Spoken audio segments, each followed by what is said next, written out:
দেখো বন্ধুরা কীরকম বৃষ্টি পড়ছে সকাল থেকে আজকে ওয়েদারটা।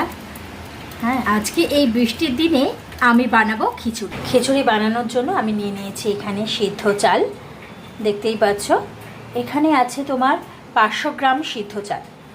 আর প্রথমে এই চালটাকে ভালো করে ধুয়ে নিতে হবে, আর আমি সেই জন্য ভালো করে এই চালটাকে ধুয়ে নিয়েছি। আর খিচুড়িতে দেওয়ার জন্য লাগবে মুগ ডাল। এখানে আমি 200 গ্রাম মুগ ডাল নিয়ে নিয়েছি।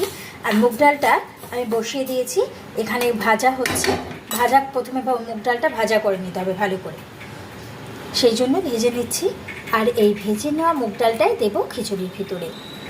আর এটা মুগ ডালটা ভাজার সময় গ্যাসের ফ্লেমটা লোতে রাখতে হবে।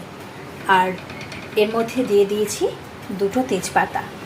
দেখে নাও, 2টো তেজপাতাটা দিয়ে আমি ভাজবো।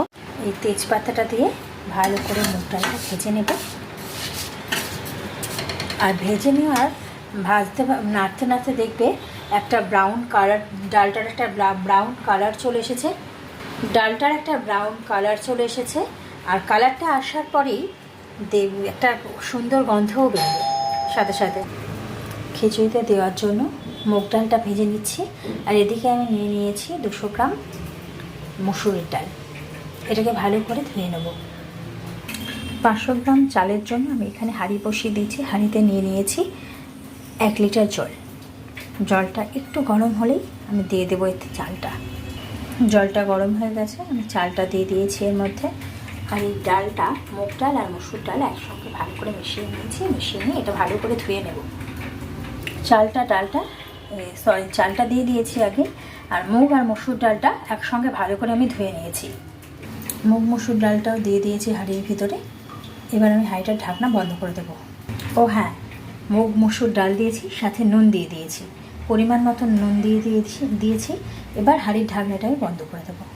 আর আমি এদিকে শুকনো খোলা বসিয়ে দিয়েছি। শুকনো খোলা বসিয়ে দিয়ে তার মধ্যে দিয়ে দিয়েছি জিরে, একটা শুকনো লঙ্কা দিয়েছি, যে যেমন ঝাল খায় সে সেরকম ঝাল দেবে।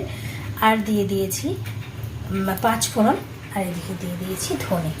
এটাকে ভালো করে শুকনো খোলায় ভেজে নেব। ভেজে নেওয়ার পরে ডাস্ট করে নেব, গুঁড়ো করে নেব। তার জন্য নিয়ে নিয়েছি আমি একটা আলু দিচ্ছি। যারা আপনারা আলু ভালোবাসেন তারা যে কটা পছন্দ করেন দিতে পারেন। আর আমি দিয়ে দেবো পেঁয়াজ। এখানে একটা বড় সাইজের পেঁয়াজ নিয়েছি, আর একটা মাঝারি সাইজের পেঁয়াজ নিয়েছি। আর এর মধ্যে মিক্সিতে নিয়ে নিয়েছি রসুন।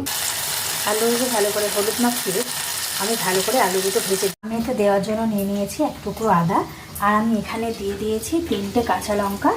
আর পেঁয়াজ, 2টো পেঁয়াজ দেখালাম। আর রসুন তো আগেই দেখিয়েছি। রসুন, পেঁয়াজ, কাঁচা লঙ্কা দিয়ে দিয়েছি এর মধ্যে। আর দিয়ে দেবো এখানে আদা। দিয়ে ভালো করে এটা মিক্স করে নেবো। ভালো করে গ্রেট করে নিয়েছি। এবার এখানে আমি আলুটা ভালো করে ভেজে নিয়েছি। আলুটা দিয়ে দেবো হাঁড়ি। দেখুন খিচুড়িটা টকবক করে ফুটছে। আর হ্যাঁ, একটা কথা আমি বলতে ভুলে গেছি, আমি এর মধ্যে দিয়ে দিয়েছিলাম হলুদ গুঁড়ো। নুন দিয়েছি তখনই নুনের সাথে সাথে হলুদ গুঁড়ো দিয়ে দিয়েছি। দেখুন কালারটা দুর্দান্ত এসেছে কালারটা। আর এখনও ফুটবে, মনে হচ্ছে একটু জল লাগবে। আর জল দিলে আপনারা কখনোই ঠান্ডা জল দেবেন না, দেবেন গরম জল। আর এর মধ্যে আমি তাহলে আলুটা দিয়ে দিই। আমি ভেজে রাখা আলুটার মধ্যে দিয়ে দিয়েছি।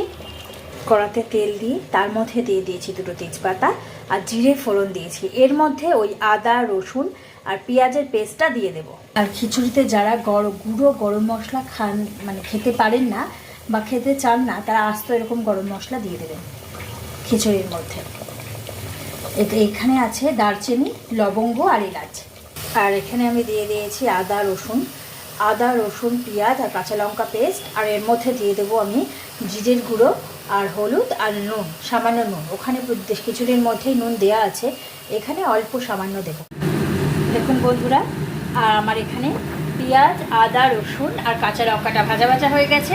এটা আমি মিশিয়ে দেব এবার খিচুড়ির। দেখুন বন্ধুরা, আমার খিচুড়িটা দেখতে এরকম হয়েছে। আর এর মধ্যে আমি মিশিয়ে দেব মশলাটা।